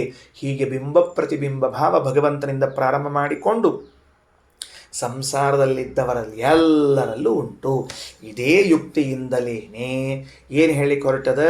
ಮುಕ್ತರಾದ ಸರಸ್ವತೀ ದೇವಿಯರ ಸ್ವರೂಪದ ಸುಖದ ಅಧೀನವಾಗಿದೆ ಮುಕ್ತರಾದ ಶೇಷದೇವರ ಸ್ವರೂಪ ಸುಖ. ಆ ಮುಕ್ತರಾದ ಸರಸ್ವತೀ ದೇವಿಯರ ಸ್ವರೂಪ ಸುಖವು ಮುಕ್ತರಾದ ಬ್ರಹ್ಮದೇವರ ಸ್ವರೂಪ ಸುಖದ ಅಧೀನವಾಗಿದೆ. ಆ ಬ್ರಹ್ಮದೇವರ ಮುಕ್ತರಾದವರ ಸ್ವರೂಪ ಸುಖವು ಭಗವಂತನ ಸ್ವರೂಪ ಸುಖದ ಅಧೀನವಾಗಿದೆ ಅಂತಾಯಿತು. ಬಿಂಬ ಪ್ರತಿಬಿಂಬ ಭಾವ ಅಂತಂದರೆ ಕೇವಲ ಕನ್ನಡಿಯಲ್ಲಿ ನೋಡಿಕೊಂಡಾಗ ಮುಖ ಕಾಣಿಸ್ತದೆ, ಹೌದು, ಹಂಗಾರದು ಪ್ರತಿಬಿಂಬ, ಇದು ಬಿಂಬ, ಇಷ್ಟೇ ಏನು ಅಂದ್ರೆ ಅಲ್ಲ. ಸ್ವರೂಪ ಇರೋದೇ ಜ್ಞಾನಾನಂದ, ಬೇರೆ ಏನದ ನಿನ್ನ ಸ್ವರೂಪಲ್ಲಿ? ಮುಕ್ತರಾದಾಗ ನಿನ್ನ ಸ್ವರೂಪ ಏನದ ಅಂತ ಹೇಳಿದ ಶಾಸ್ತ್ರ ಕೇವಲ ಜ್ಞಾನಾನಂದ. ಹಾಗಾದರೆ ನನ್ನ ಸ್ವರೂಪವಾದ ಆನಂದದ ಪ್ರತಿಬಿಂಬ ಯಾರಪ್ಪ ಅಂದರೆ ಕೆಳಗಿರುವ ವ್ಯಕ್ತಿಯ ಸ್ವರೂಪದ ಆನಂದ. ಸೂಕ್ಷ್ಮಾಂಶ ಏನು ಅಂತ ಗಮನಿಸ್ಕೊಂಡ್ರಿ. ಈಗ ನೀವು ಅಷ್ಟಷ್ಟೇ ಅಂಶ ಇರ್ತಾವ, ಅದನ್ನಷ್ಟು ತಿಳ್ಕೊಳ್ಬೇಕು. ಎಷ್ಟು ಸೂಕ್ಷ್ಮದ ಬ್ರಹ್ಮದೇವರಿಗೆ ಆನಂದ ಆಗಬೇಕು ಅಂತ ಇಟ್ಕೊಳ್ರಿ. ಮೋಕ್ಷದಲ್ಲಿ ಮುಂದಿನ ಪ್ರಮೇಯಗಳನ್ನು ತಿಳಿತಾ ಹೋಗೋಣ ಅಂತ ಬೇಗನೆ. ಬ್ರಹ್ಮದೇವರಿಗೆ ಮೋಕ್ಷದಲ್ಲಿ ಸುಖದ ಆನಂದ ಆಗಬೇಕು, ಆಗ್ತದೆ. ಅವರ ಸ್ವರೂಪವೇ ಇದೆ.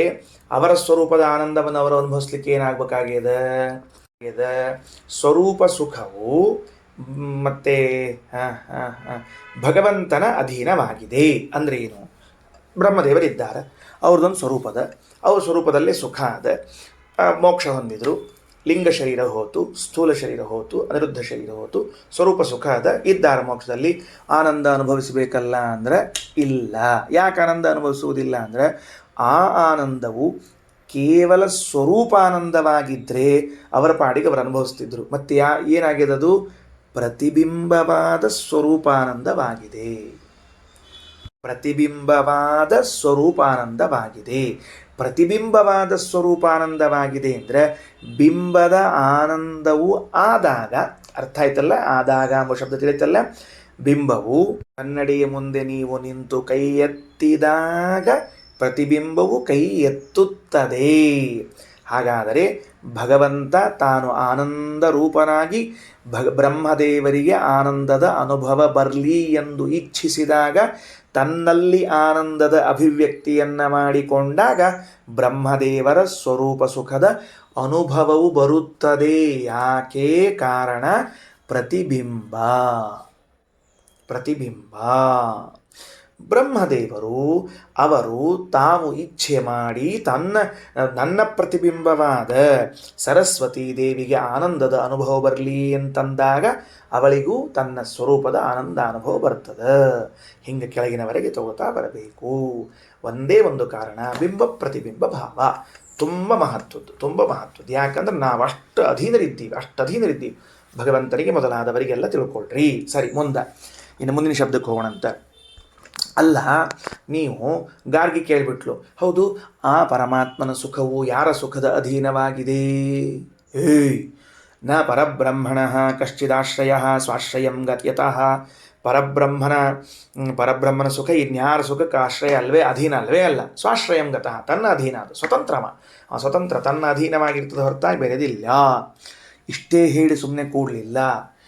ಹಿಂಗೆ ಯಾರಾದರೂ ಪ್ರಶ್ನಿಸಿದರೆ ಅವರಿಗಾಗುವ ವಿಪರೀತ ಫಲ ಏನು ಅಂತ ಒಂದು ಮಾತನ್ನು ಸೇರಿಸ್ತಾರೆ ಯಾಜ್ಞವಲ್ಕ್ಯರು.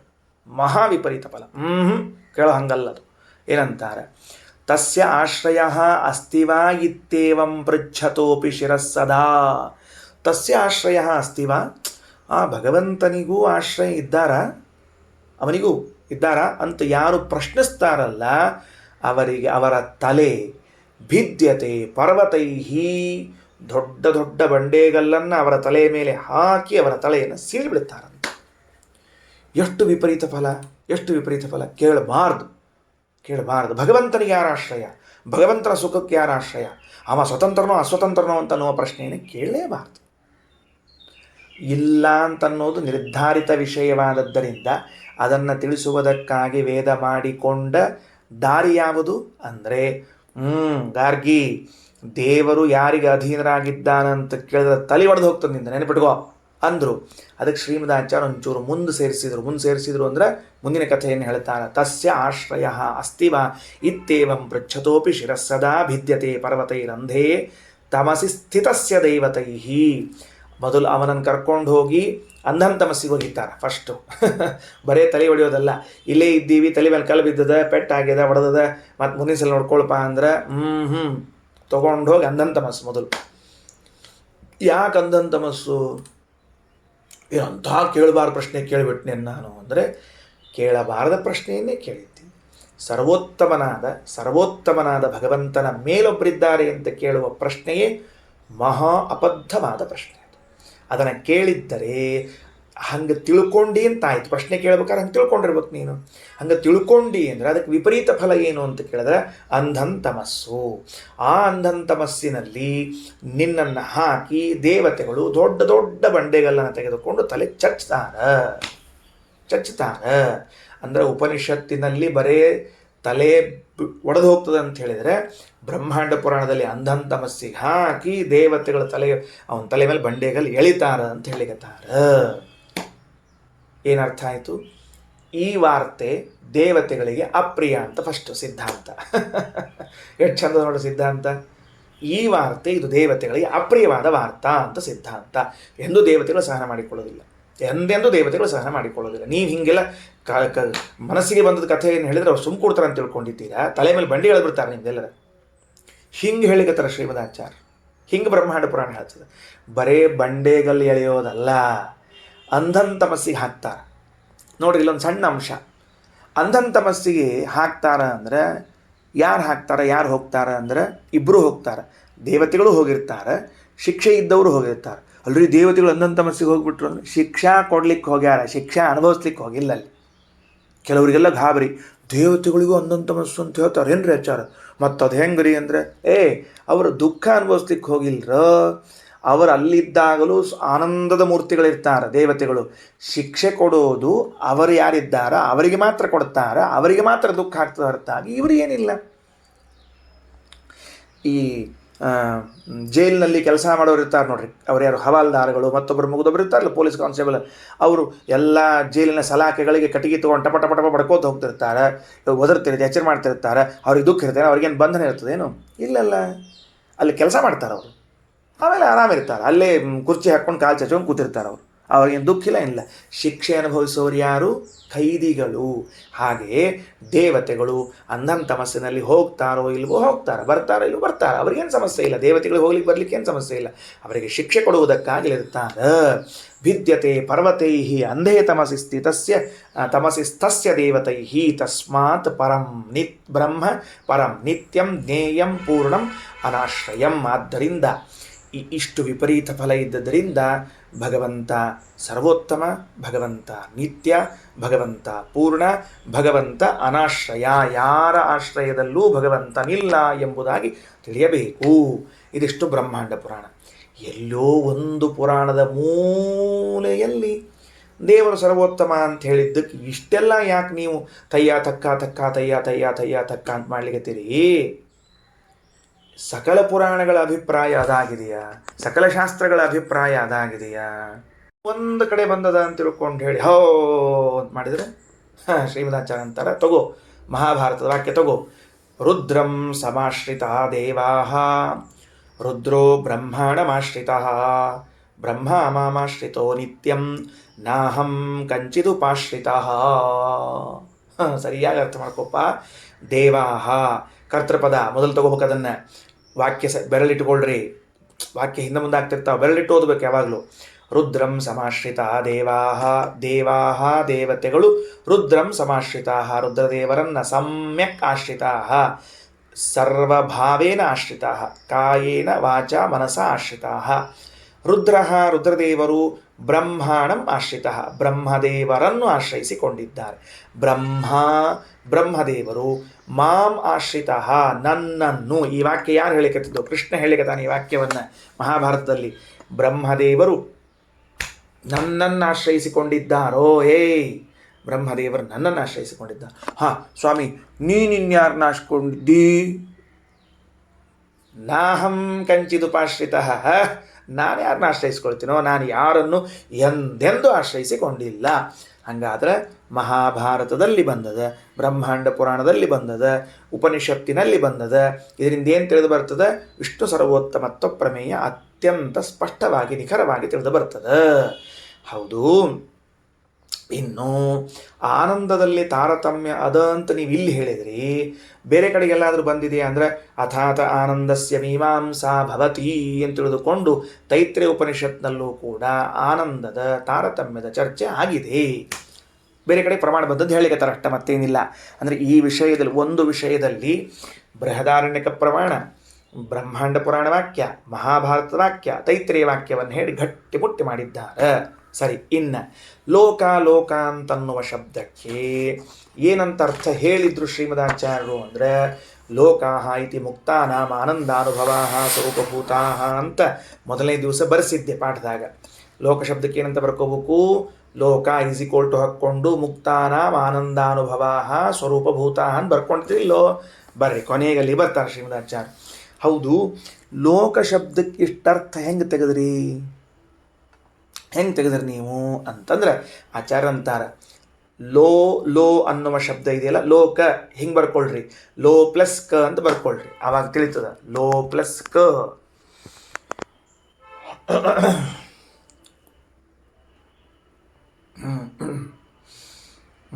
ಲೋ ಪ್ಲಸ್ ಕ ಬರ್ಕೊಂಡ್ರೆ ಲೋ ಕೆಳಗ, ಲೋ ಕೆಳಗ, ಲೋಪ ಅದರ ಬಾಜುಕ ಲುಪ್ತ ಅಂತ ಬರ್ಕೋಬೇಕು. ಲೋ ಕೆಳಗ ಲೋಪ, ಲುಪ್ತ ಅಂತ ಬರ್ಕೋಬೇಕು. ಎರಡು ಒಂದೇ ಅರ್ಥ, ಶಬ್ದ ಪ್ರಯೋಗ ಅಷ್ಟೇ. ಲೋಪ ಅಂದ್ರೆ ಏನಪ್ಪ? ಕೆಲವರು ಏಕಾದಶಿ ಲೋಪ ಅಂತಂತಿರ್ತಾರೆ ನೋಡಿ, ಶಬ್ದ ಎಷ್ಟು ಚಂದದ ನೋಡ್ರಿ. ಏಕಾದಶಿ ಲೋಪ ಅಂತಂತಿರಂಗಿಲ್ಲ, ಸಂಧ್ಯಾ ವಂದನೆ ಲೋಪ ಅಂತಂತಿರಂಗಿಲ್ಲ, ದೇವ್ರ ಪೂಜಾ ಲೋಪ ಅಂತ ಹಿಂಗಂತಿರಂಗಿಲ್ಲ, ಊಟ ಲೋಪ ಅಂತಾರೇನ್ರಿ? ಇಲ್ಲ. ಅಂದಮೇಲೆ ಲೋಪ ಶಬ್ದವನ್ನು ಎಲ್ಲಿ ಬಳಸಬೇಕು ಅಂತ, ಊಟ ಲೋಪ ಅಂತನ್ನಲ್ಲ, ಸಂಧ್ಯಾವಂದನೆ ಲೋಪ, ದೇವ್ರ ಪೂಜೆ ಲೋಪ, ಪಾಠ ಲೋಪ, ಪ್ರವಚನ ಲೋಪ, ಇವೆಲ್ಲ ಲೋಪಗಳಾಗ್ತಾವೆ. ಅದಕ್ಕೆ ಅರ್ಥ ಗೊತ್ತಾಯಿತು. ಲೋಪ ಅಂದರೆ ಗುಳುಮ್ ಅಂತ ಅರ್ಥ, ಸ್ವಾಹ ಇಲ್ಲ ಅಂತ ಅರ್ಥ. ಹಾಗಾದರೆ ಲೋ ಎನ್ನುವ ಶಬ್ದಕ್ಕೆ ಲೋಪ ಅಂತ ಅರ್ಥ. ಏನು ಲೋಪ ಆಗಿದೆ? ಸಂಸಾರ ಲೋಪವಾಗಿದೆ. ಏನು ಲೋಪ ಆಗ್ಯದದು? ಸಂಸಾರ ಲೋಪವಾಗಿದೆ. ಲೋಕ ಶಬ್ದ ಇದು, ಸಾರಿ, ಲೋಪ ಶಬ್ದ ಇದು ಸಾಪೇಕ್ಷ ಪದ ಆದ್ದರಿಂದ ಸಂಸಾರ ಲೋಪವಾಗಿದೆ. ಆ ಸಂಸಾರ ಲೋಪವಾದವರ ಕ ಕ ಅಂದ್ರೆ ಸುಖ ಅಂತ ಅರ್ಥ. ಕ ಅಂದ್ರೆ ಸುಖ. ಹಂಗಾದರೆ ಲೋಕ ಅನ್ನೋ ಶಬ್ದಕ್ಕೆ ಸಂಸಾರ ಲೋಪ ಹೊಂದಿದ ಮುಕ್ತರ ಸುಖ ಅಂತೆ ಅರ್ಥ ಮಾಡಬೇಕು ಅಂತ ತಿಳಿಸಿಕೊಡ್ತಾರೆ ಶ್ರೀಮದಾಚಾರ್ಯರು.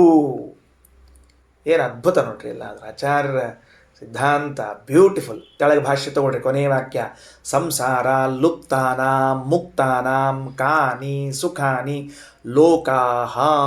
ಸಿಕ್ಕಿದೆಯಾ? ಕಮ ಹಾಕೋಬೇಕಲ್ಲಿ.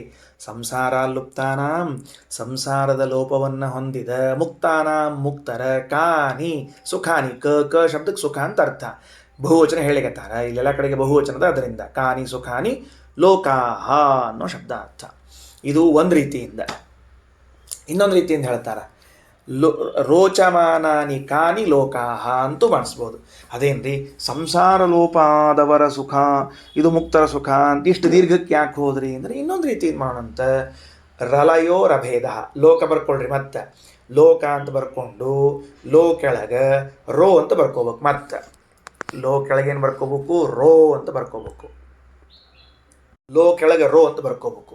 ರೋ ರೋ ಅಂದ್ರೆ ರೋಚಮಾನ, ರೋಚಮಾನ ಅಂತ ಅರ್ಥ. ಬರ್ಕೊಳ್ರಿ, ರೋ ಬಾಜುಕ್ ಬರ್ಕೊಳ್ರಿ ರೋಚಮಾನ ಅಂತ. ಅದರ ಕೆಳಗಡೆಗೆ ಬ್ರಾಕೆಟ್ ಒಳಗೆ ಅಭಿವ್ಯಕ್ತ ಅಂತ ಬರ್ಕೋಬೇಕು. ಅಭಿವ್ಯಕ್ತ, ಅಭಿವ್ಯಕ್ತ ಅಂತ ಬರ್ಕೋಬೇಕು. ಕ ಕೆಳಗೆ ಕ ಶಬ್ದಕ್ಕೆ ಸುಖ ಅಂತ ಬರ್ಕೊಳ್ರಿ, ಕ ಶಬ್ದಕ್ಕೆ ಸುಖ ಅಂತ ಬರ್ಕೊಳ್ರಿ. ಅದೇನ್ರಿ, ಲೋಕ ಇತ್ತು, ರೋಕ ಆತು, ರೋ ಶಬ್ದಕ್ಕೆ ರೋಚಮಾನ ಅಂತಂದ್ರೆ ಅಭಿವ್ಯಕ್ತ ಅಂದ್ರಿ, ಕ ಶಬ್ದಕ್ಕೆ ಸುಖ ಅಂದ್ರಿ. ಅಭಿವ್ಯಕ್ತವಾದ ಸುಖ ಅಂತ ಹೇಳ್ದಂಗೆ ಆಯಿತು. ಅದು ಹೆಂಗೆ ಅರ್ಥ ಬಂತು ಅಂದ್ರೆ, ಸಂಸಾರದಲ್ಲಿದ್ದಾಗ ನನ್ನ ಸ್ವರೂಪ ಸುಖವು ಅಭಿವ್ಯಕ್ತವಾಗಿರಲಿಲ್ಲ. ಎಲ್ಲಿದ್ದಾಗ ನನ್ನ ಸ್ವರೂಪ ಸುಖ ಅಭಿವ್ಯಕ್ತವಾಯಿತೋ ಆ ಸುಖವನ್ನು ರೋಕ ಲೋಕ ಎಂದು ಕರೆಯಬೇಕು. ಅಂದರೆ ಮುಕ್ತ ಸುಖ ಅಂತ ಅರ್ಥ. ಹೀಗೆ ವ್ಯಾಖ್ಯಾನ ಮಾಡಿದ್ದಾರೆ. ಇಲ್ಲಿದ್ದಾಗ ನನ್ನ ಸುಖವು ಅನಭಿವ್ಯಕ್ತವಾಗಿತ್ತು, ಅನಭಿವ್ಯಕ್ತವಾದ ಸುಖ ಮೋಕ್ಷ ಹೊಂದಿದ ಕೂಡಲೇ ಅಭಿವ್ಯಕ್ತವಾಯಿತು, ಆದ್ದರಿಂದಲೂ ಲೋಕ ಅಂತ ಕರಿಬೇಕು. ಸಂಸಾರ ಲೋಪ ಹೊಂದಿದ ಮೇಲೆ ಸಿಗುವ ಸುಖ ಆದ್ದರಿಂದ ಅದಕ್ಕೂ ಲೋಕ ಅಂತ ಕರಿಬೇಕು ಅಂತ. ಇದಿಷ್ಟು ಲೋಕ ಶಬ್ದಕ್ಕೆ ಅದು ಹೇಗೆ ಮುಕ್ತ ಸುಖ ಅಂತನ್ನುವ ಅರ್ಥ ಬರ್ತದೆ ಅಂತ ತಿಳಿಸಿಕೊಟ್ರು. ಕೊನೆಯ ಪಾಠದ ಕೊನೆಯ ಮಾತು. ರಘುತ್ತಮ ಸ್ವಾಮಿಗಳು ಒಂದು ಪ್ರಶ್ನೆ ಮಾಡುತ್ತಾರೆ. ಅದ್ಭುತ ವ್ಯಾಖ್ಯಾನ, ಕ್ಲಾಪ್ಸ್ ಹಾಕಿಬಿಡ್ರಿ, ಎಲ್ಲ ಸಂತೋಷ ಆಯ್ತು, ನಮ್ಮ ಶ್ರೀಮದಾಚಾರ್ಯಲ್ಲ ಹಿಂಗೆ ಹೇಳ್ಯಾರ, ಎಲ್ಲ ಚಲೋ ಆತೆಲ್ಲ ಮುಗೀತು. ಒಂದು ಸಣ್ಣ ಪ್ರಶ್ನೆ ಬರ್ತದಲ್ಲ ಮತ್ತು ಅಂದ್ರೆ ರಘುತ್ತಮ ಸ್ವಾಮಿಗಳವರು, ಮತ್ತೇನು ಪ್ರಶ್ನೆ ಸ್ವಾಮಿ, ಇವತ್ತು ಶುರುವಾದಾಗಿನಿಂದ ಬರೀ ಪ್ರಶ್ನೆಯ ಉತ್ತರ ಕೇಳಿ ಕೇಳಿ ಕೇಳಿ ಏಕಾದಶಿಗಿಂತ ಭಾರ ಆಗಿಬಿಟ್ಟು ನಿಮ್ಮ ಪ್ರಶ್ನೋತ್ತರಗಳನ್ನು ಹೇಳಿಬಿಡ್ರಿ ಒಂದ್ಸಲ. ಅಲ್ರಿ, ಸಂಸ್ಕೃತದಲ್ಲಿ ಸುಖಂ ದುಃಖಂ ಅಂತ ತಿಳ್ಕೊಂಡು ಎರಡೂ ನಪುಂಸಕಲಿಂಗ ಶಬ್ದಗಳವವು. ಇಲ್ಲಿ ಲೋಕಾಹ ಅಂತ ತಿಳಿದುಕೊಂಡು ಪುಲ್ಲಿಂಗದಲ್ಲಿ ವ್ಯವಹಾರ ಮಾಡ್ತಿದ್ದೀರಿ ನೀವು. ಸುಖವಾಚಿಯಾಗಿದ್ದಿದ್ರೆ ನೀವೇನು ಹಾಕಬೇಕಾಗಿತ್ತು? ಲೋಕಂ ಅನ್ನಬೇಕಾಗಿತ್ತು, ಸುಖಂ ಅನ್ಬೇಕಾಗಿತ್ತು, ಹಂಗೆ ಅನ್ಬೇಕಾಗಿತ್ತು ನೀವು. ನೋಡ್ರಿ ಹೆಂಗದ ಅಂದ್ರೆ, ರಘುತ್ತಮ ಸ್ವಾಮಿಗಳವ್ರ ವಾಕ್ಯ ಓದ್ಲಿಕತ್ತೀನಿ. ನಿಮ್ಮ ಪುಸ್ತಕದಲ್ಲಿ ಇಲ್ಲ, ನನ್ನ ಪುಸ್ತಕದಲ್ಲಿ ಅದ. ನನ್ವೇವಂ ಲೋಕ ಶಬ್ದ ನಿರ್ವಚನೆ, ಹಿಂಗೆ ನೀವು ಲೋಕ ಶಬ್ದವನ್ನು ನಿರ್ವಚನಗೊಳಿಸಿದರೆ ನಪುಂಸಕಲಿಂಗಂ ಸ್ಯಾತ್, ನಪುಂಸಕಲಿಂಗ ಆಗಬೇಕು. ಯಾಕಂದ್ರೆ ಸುಖವಾಚಕ ಶಬ್ದಸ್ಯ ನಪುಂಸಕಲಿಂಗತ್ವಾತ್ ನತು ಲೋಕ ಇತಿ ಪುಲ್ಲಿಂಗ ನಿರ್ದೇಶ.